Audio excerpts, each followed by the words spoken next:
de conduite, de message. Et puis des fois on veut aller dans un sens, mais le Saint-Esprit est plus fort que nous. Ouais.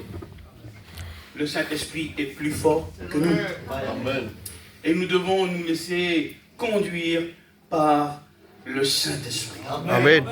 Redire les mêmes choses, moi ça ne me dérange pas. C'est une gloire pour moi d'être le perroquet du Seigneur.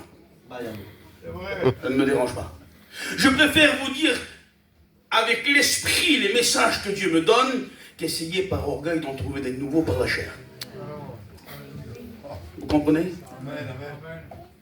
Je préfère dire ce que Dieu me dit de vous dire. Amen. Amen.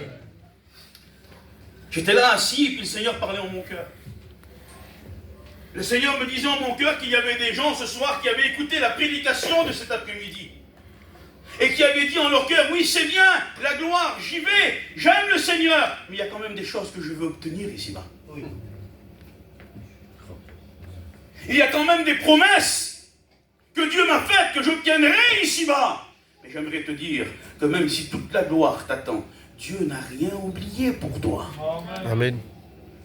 Et ce qu'il t'a promis certainement arrivera.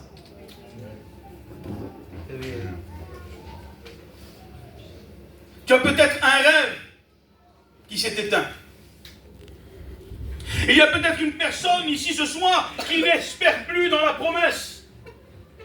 Dieu voudrait renouveler le feu de ton rêve. Amen.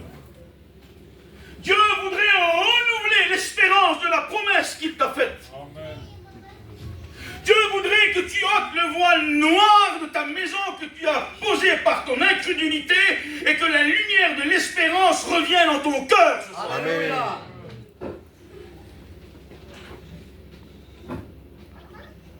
Oui, la gloire t'attend. Et tu voudrais que ta maison soit sauvée. Amen. C'est ce que le Seigneur disait à mon cœur. Et le Seigneur, ce soir, il vient pour renouveler sa promesse. Amen. Amen. Vous savez, Dieu ne nous a pas demandé de tout comprendre. Il nous a demandé de croire. J'aimerais vous le redire. Dieu ne nous a pas demandé de tout comprendre. Il nous a demandé de croire. Entre la promesse donnée et l'accomplissement de la promesse, il y a un chemin qui s'appelle la foi et l'obéissance. Le plus important, ce n'est pas que toi tu connaisses la fin du chemin, on veut tout savoir. On veut savoir le jour, on veut savoir l'heure, on veut savoir quand. Le plus important, ce n'est pas que toi tu connaisses la fin du chemin, c'est que Dieu la connaisse. Amen. Fais-lui confiance. Crois seulement et il agira. Amen. Il est vrai parfois que les circonstances qui nous entourent vont tout à l'encontre de ce qu'on croit. Tout nous dissuade et tout nous persuade que rien n'arrivera. Le temps nous décourage. C'est trop long. C'est trop dur. Je suis fatigué. Je ne peux plus prier. Je ne peux plus pleurer. Je ne peux plus persévérer. Je ne peux plus lutter. Je suis au bout de mes forces. Je suis fatigué. Et quand on est fatigué, on pense mal, on parle mal, on voit mal, on agit mal. Dormez pas 24 heures. Prenez le volant, vous allez voir. Vous n'allez pas conduire comme d'habitude. Vous n'allez pas voir comme d'habitude, vous n'allez pas avoir les mêmes réactions que d'habitude. Et la fatigue te fait avoir des réactions qui ne sont pas bonnes. Des réactions d'incrédulité, des paroles d'incrédulité. De toute façon, c'est que vers l'autre que c'est béni. Est-ce que Dieu pense toujours à moi? Est-ce que j'obtiendrai ce que j'ai demandé? Dieu te dit, je ne t'ai point oublié. Je ne t'ai point oublié. Dieu n'oublie pas, vous savez. Dieu est au rendez-vous de tout. Dieu est à l'heure de tous ses rendez-vous. Si Dieu t'a donné un rendez-vous pour une promesse, crois-moi, il sera à l'heure. Dieu va au bout de tout ce qu'il entreprend. Dieu ne donne pas de demi-bénédiction. Il donne que le meilleur. Il ne donne que le meilleur. Il ne donne pas de demi-bénédiction. Il ne donne que le meilleur. Et il nous a donné le plus bel agneau. Il ne nous a pas donné un agneau chétif, malade ou aveugle. Il est écrit dans Genèse 4, verset 4, Abel offrit les prémices de son troupeau avec leur graisse. Pourquoi avec leur graisse? Il n'a pas donné des bêtes qui ne lui coûtaient pas. Il a donné les bêtes qui auraient pu faire augmenter son troupeau, les bêtes grasses qui lui ont coûté, les bêtes les meilleures. Et la graisse, c'est le bénéfice du sacrifice. Non seulement il nous a sauvés par le sacrifice, mais après il y a le bénéfice du sacrifice, c'est que Dieu le donne tout et en surabondance. Amen. Amen. Abraham va appeler Dieu d'un nom particulier. Genèse chapitre 22, au verset 14.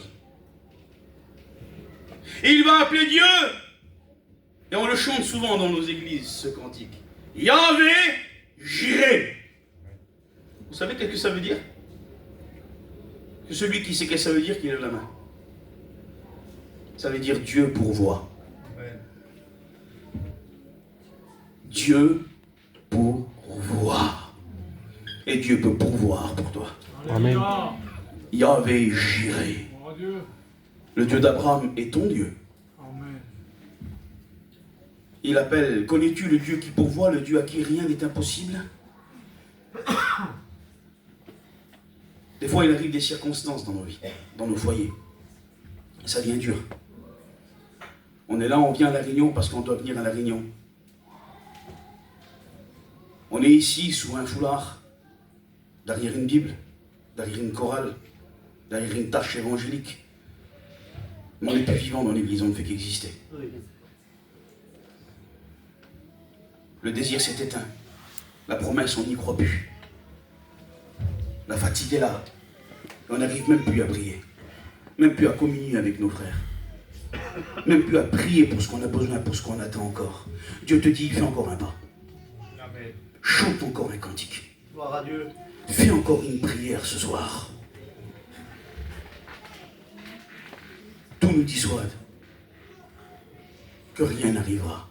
Les circonstances deviennent trop dures. Dieu m'avait fait des promesses. Dieu m'avait donné une vision dans mon cœur. Dieu avait déposé en moi des désirs puissants, forts, d'aller dans les pays de l'Est pour aller prêcher l'évangile à mon peuple qui est loin là-bas. Et puis, j'ai eu un petit garçon, Azaf. Et ce petit garçon, il a commencé à grandir. Et ce petit garçon-là, on s'est rendu compte, moi et ma compagne, qu'il avait des réactions qui n'étaient pas normales. Alors on l'a amené au docteur. Et le docteur, ils ont fait une batterie d'examen. Une batterie d'examen. Il avait presque 2 ans. Et puis le diagnostic est tombé. Ils m'ont dit que mon enfant n'aurait jamais aucune motricité comme un autre enfant. Jamais il pourrait faire un dessin, faire une décision de lui-même, il serait toujours dans son monde. Et puis en plus, il était muet. Il n'était pas sourd, rien, mais ils m'ont dit, monsieur, écoutez, il faut qu'on aille vers un orthophoniste, essayer de lui apprendre le langage des signes. Parce que jamais il parlera, et vous aussi, vous apprenez le langage des signes afin qu'il puisse communiquer avec vous. Et s'il arrive à le faire, parce que cet enfant n'a pas la motricité d'un autre enfant. Il avait une forme d'autisme. Et il était muet, un vrai muet. Jamais il avait parlé, il faisait que des sons, et il n'avait pas de voix. Le diagnostic avait tombé, c'était que dans le cerveau, vous savez, on a une partie du langage. Chez lui, elle était inexistante. Il fallait une création. Il fallait que Dieu la crée. Elle était inexistante. Et là, le ciel nous tombait sous la tête à moi et ma compagne. Je me suis tourné vers le Seigneur, j'ai dit, Seigneur, pourquoi, comment? On se pose des questions. C'est vrai, on dit, non, je ne le ferai pas, il ne faut pas le faire, mais on le fait. On pose des questions à Dieu, n'est-ce pas vrai? Ah, c'est vrai, on sait qu'il ne faut pas le faire, les pourquoi, les comment, mais les pourquoi et les comment viennent quand même. Et oui, parce que quand ça se passe dans le foyer des autres, on dit, mais tu sais, persévère, ça va aller, mais quand ça nous arrive à nous, eh bien des fois la fatigue, des fois la tristesse, des fois la colère nous fait que nos oreilles se ferment à tout bon conseil, à toute parole, à tout chant. à toute prière. Et notre seule réplique, c'est Seigneur, pourquoi? Seigneur, comment je vais m'en sortir? Seigneur, comment tu vas pourvoir? Comment tu vas faire? Je me disais, Seigneur, où est mon rêve alors? Ce qui tous les semaines, il va falloir qu'ils soient dans les hôpitaux, dans les orthophonistes. Je ne pourrai plus jamais bouger de chez moi, Seigneur. C'est quoi ce rêve que tu as mis en moi d'aller là-bas dans ces pays alors? C'était pas vrai alors, Seigneur. Réponds-moi, mon Dieu. Et ça a duré quelques années comme ça. On me dit, il ne parlait pas. Il ne parlait pas. Et moi, j'avais une prière dans mon cœur. Je dis, Seigneur, je voudrais une seule fois entendre mon petit. Une seule fois l'entendre parler. Et après, si tu veux, il ne parlera plus. Je dis, Seigneur, je voudrais simplement entendre mon fils me dire une seule fois, papa, je t'aime. Je savais que jamais je pourrais entendre mon fils me dire, papa, je t'aime. Et ça meurtrissait mon cœur. Et un jour, un serviteur de Dieu, il est monté dans la campine, dans la caravane vers moi et vers ma femme. Ça faisait, je vous dis maintenant parce que c'est passé, pendant qu'on faisait, on ne disait pas, ça faisait 1 an qu'on jeûnait et qu'on priait. Ça faisait 1 an de jeûne et prière, sans que personne ne le sache. Et on priait le Seigneur, on demandait des réponses à Dieu. On ne pouvait plus bouger. Je ne pouvais plus faire comme je voulais. Je ne pouvais plus manifester mon ministère que Dieu m'avait donné. C'était quelque chose qui pesait vraiment sur ma vie. Et je me demandais où était la promesse. Je me demandais où était le rêve. Le rêve devenait un cauchemar. Et là, un serviteur de Dieu est monté dans ma caravane. Et m'a dit, frère, je viens vers toi avec une parole de Dieu. Amen. Je viens vers toi avec une parole de Dieu. Et je voudrais vous dire sans prétention, je crois véritablement que Dieu m'a oint pour vous ce soir. Amen. Et que Dieu va bénir ton cœur, qu'il va redonner le rêve en toi. Et la promesse, Amen. l'espérance va renaître en toi. Que Dieu va te redonner la force pour persévérer encore. Cet serviteur de Dieu est monté chez moi et m'a dit, voilà frère, je n'ai que ça à te dire. Dieu me dit qu'il délira la langue du muet dans ta maison. Amen. Au moment où ce serviteur de Dieu nous a dit ça, mon enfant ne parlait pas, mais pour nous il parlait. Pourquoi? Parce que c'était Dieu qui nous l'avait dit. Amen. Et quand Dieu dit, la chose arrive, tu peux le croire. Gloire à Dieu. Il a dit lui que la lumière soit, et la lumière fut. Il appelle ce qui n'existe pas, et la chose sort du néant. Elle dit, me voici Seigneur. Tout existe selon l'ordre de sa parole.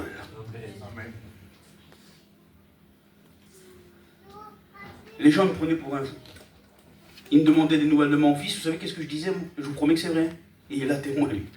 Je dis, il parle, mon dit. Je devais tourner, je devais dire, il a débloqué. Il parle pas, le petit, on le connaît, on le voit. Il est muet, le petit, dans son monde. Et moi, je dis, il parle, mon fils. Il disait, mais qu'est-ce qu'il dit, le pasteur? Oh, mais Dieu me l'avait dit, moi. Dieu m'avait dit que mon fils parlait, qu'il délirait sa langue. Alors pour moi, Dieu me l'avait dit, c'était vrai. Amen. La foi est une démonstration des choses qu'on ne voit pas. Béni soit le Seigneur. Dieu me l'a dit, alors c'est vrai. Et un jour, pendant le confinement, pendant le Covid, il n'y avait pas d'orthophoniste, il n'y avait pas de docteur, il n'y avait rien. J'étais dans ma petite caravane de cuisine et j'écrivais, je lisais la parole de Dieu. Et mon petit, à l'âge de 5 ans et quelques, il est monté là.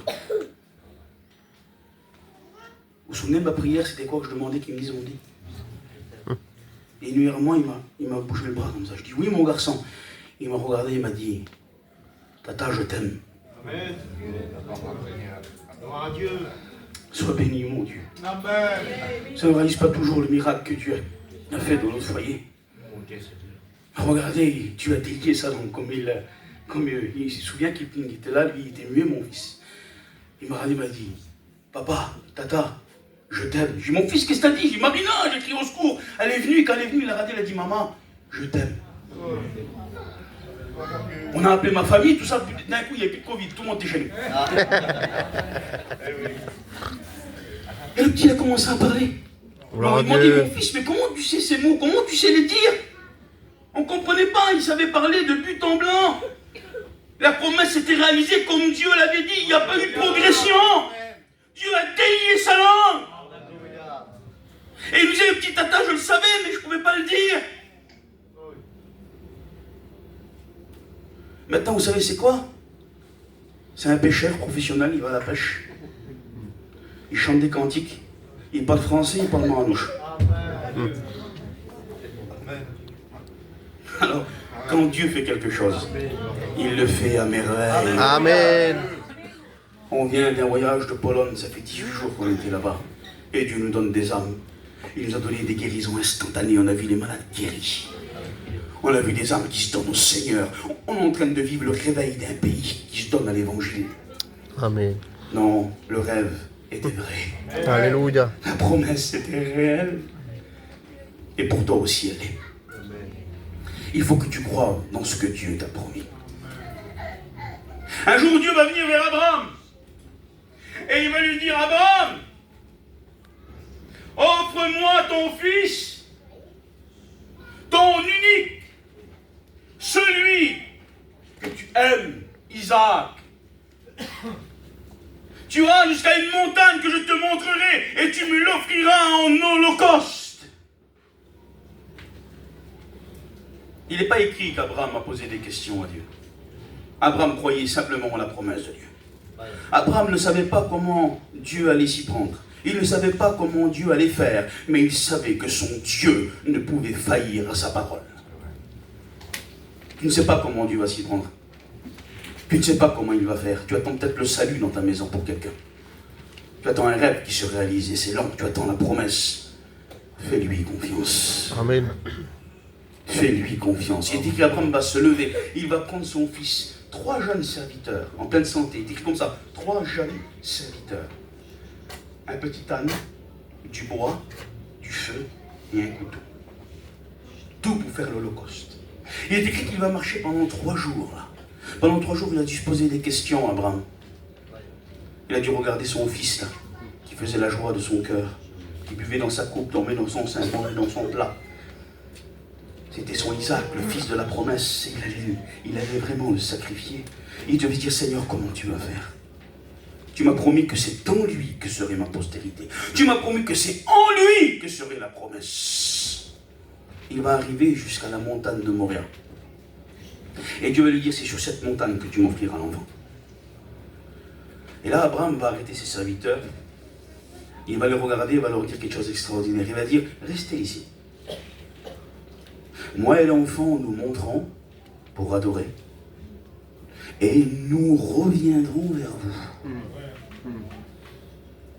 C'est-à-dire qu'il ne savait pas comment Dieu allait le sauver là-bas. Il savait qu'il allait le tuer, Samuel. Il ne savait pas comment Dieu allait le faire. Mais il savait que Dieu pouvait le faire. Mais attention, la foi d'Abraham va au-delà de ce qu'on pense. Vous savez pourquoi? Parce que Dieu lui a dit, offre-moi-le en holocauste. Holocauste, c'est plus qu'égorger. Vous savez c'est quoi un holocauste? C'est brûler le sacrifice jusqu'aux os. Ça veut dire qu'il faut que le sacrifice, les cendres du sacrifice se mêlent aux cendres du bois. Il faut qu'il ne reste plus rien, voué à l'éternel. Ça veut dire qu'Abraham croyait que Dieu pouvait retirer les cendres de son fils du bois, reconstituer son corps et lui redonner. Vous imaginez la foi d'Abraham? Mais Abraham, c'est perdu, c'est fini, c'est pas possible ça. Je crois dans la promesse de Dieu. Et peut-être qu'il y a eu des paroles d'incrédulité qui ont venu vers toi, des gens incrédules qui t'ont dit, mais c'est pas possible, ce sera que de la cendre, c'est fini maintenant, c'est brûlé, c'est oublié, c'est de la poussière. Dieu peut ressusciter. La promesse en toi. Dieu peut ressusciter le rêve en toi, ce qui est mort chez toi, il peut le faire vivre. Dieu.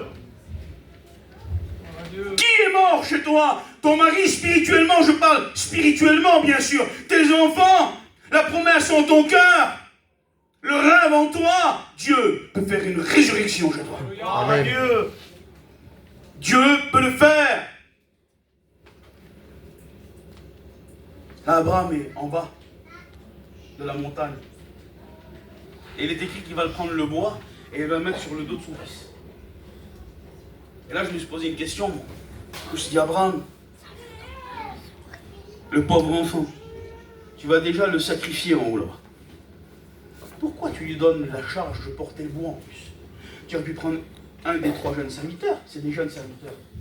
Tu aurais pu prendre aussi l'âne, il aurait pu monter là-bas. Et vous savez pourquoi il y avait un acte prophétique là? Les 3 serviteurs représentaient Israël. Et l'âne impur représentait les nations impures. Et ni les nations ni Israël ne pouvaient porter le bois. Il n'y avait que le Fils unique qui le pouvait. Amen. C'est pour ça qu'il a mis le bois sur le dos d'Isaac. C'était un acte prophétique. Il va prendre le bois et le mettre sur le dos de son fils. Il va monter jusqu'en haut de la montagne. Imaginez les questions d'Abraham en son cœur quand il monte avec son garçon. Et en plus, son fils l'interroge. Il lui dit, Père, parce qu'il avait l'habitude d'aller sacrifier avec son fils. Il l'avait enseigné à son garçon. Mon père, on a le bois. Il est sur mon dos. On a le couteau. On a le feu pour faire l'holocauste jusqu'à la cendre. Et mon père, où est l'agneau?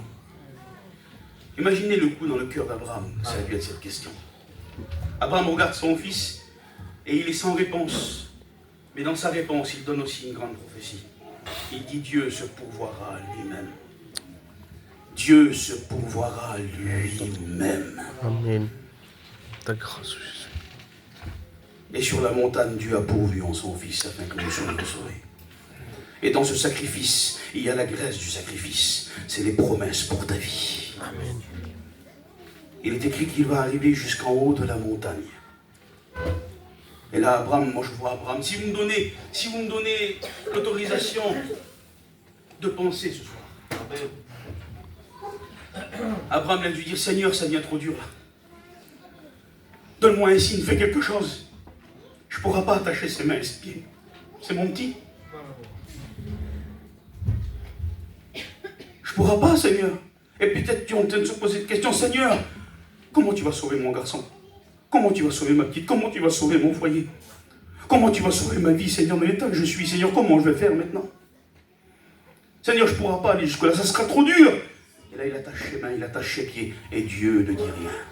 Dieu ne répond pas. Seigneur, c'est trop dur, je vais le prendre. Je vais le mettre sur les pierres, là, Seigneur. Il va se dire quoi? Il va comprendre que je veux aller vraiment jusqu'au bout. Seigneur, agis, Seigneur, dis quelque chose. Et là, il prend Isaac, il le met sur les pierres, et Dieu ne répond point. Il le met le bois sur lui, en dessous de lui, et Dieu ne dit rien. Vous avez déjà été à l'école, sûrement, certains. Vous avez vu quand il y a un contrôle, le professeur ne dit rien. Mais ce n'est pas parce que le professeur pendant le contrôle ne dit rien qu'il n'est pas là. Et Dieu parfois éprouve notre voix. Et ce n'est pas parce qu'il reste silencieux qu'il n'est pas à nos côtés. Il est toujours là. Amen. Il est toujours à nos côtés. Et là, Abraham va prendre le couteau. Et il va étendre sa main. Il allait vraiment le faire. Il allait vraiment tuer l'enfant. Et là, l'ange de l'Éternel va parler des cieux et va dire, Abraham, n'avance pas ta main contre l'enfant. Car j'ai vu, je sais que tu crains Dieu. Je bénirai ceux qui te béniront. Je maudirai ceux qui te maudiront. Et si tu peux compter les étoiles des cieux et le sable de la mer, tu compteras ta postérité et tes enfants. Et cette promesse s'accomplit dans Isaac. Amen. Parce que Dieu tient ses promesses. Regardez qu'est-ce qu'il est écrit. Genèse 22, verset 13. Abraham leva les yeux et vit derrière lui un bélier retenu dans un buisson par les cornes. Abraham alla prendre le bélier et l'offrit en holocauste à la place de son fils, et il donna à ce lieu Yahvé, le nom de Yahvé Jiré, Dieu pourvoira. Amen. Le bélier était coincé par les cornes dans un buisson. Il attendait Abraham. Et Dieu, ne t'inquiète pas, il y a un lieu où il a préparé une bénédiction et il a ordonné à la bénédiction de t'attendre. Mais il faut que tu ailles jusqu'au bout.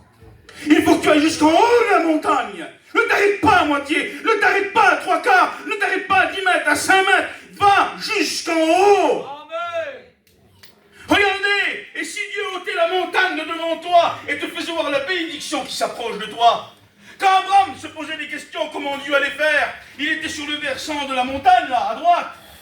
Plus Abraham montait le versant, et plus le bélier de l'autre côté montait aussi. Dieu pourvoyait déjà de l'autre côté. Ah oui, quand Abraham était à 10 mètres du sommet, le bélier était à 10 mètres du sommet. Quand Abraham était en haut, le bélier était déjà coincé dans un buisson. Dieu avait déjà pourvu. Ne t'inquiète pas, monte. Viens chercher ton bélier de bénédiction. Amen. Dieu avait préparé un bélier de bénédiction pour Abraham. Il se demandait comment son fils allait être sauvé, comment son foyer allait être béni après cette épreuve. Mais Dieu avait en réserve pour Abraham un bélier de bénédiction. Et plus il montait sans rien comprendre, plus il marchait par la foi vers le sommet de la montagne de Moria, de l'autre côté du versant. Dieu faisait monter son bélier de bénédiction. Ton bélier aussi est en train de monter. Plus tu montes, plus il monte aussi. Amen. Va jusqu'au bout. Va jusqu'à la promesse. Va jusqu'à la bénédiction. Dieu t'attend en haut. On prie le Seigneur, s'il vous plaît.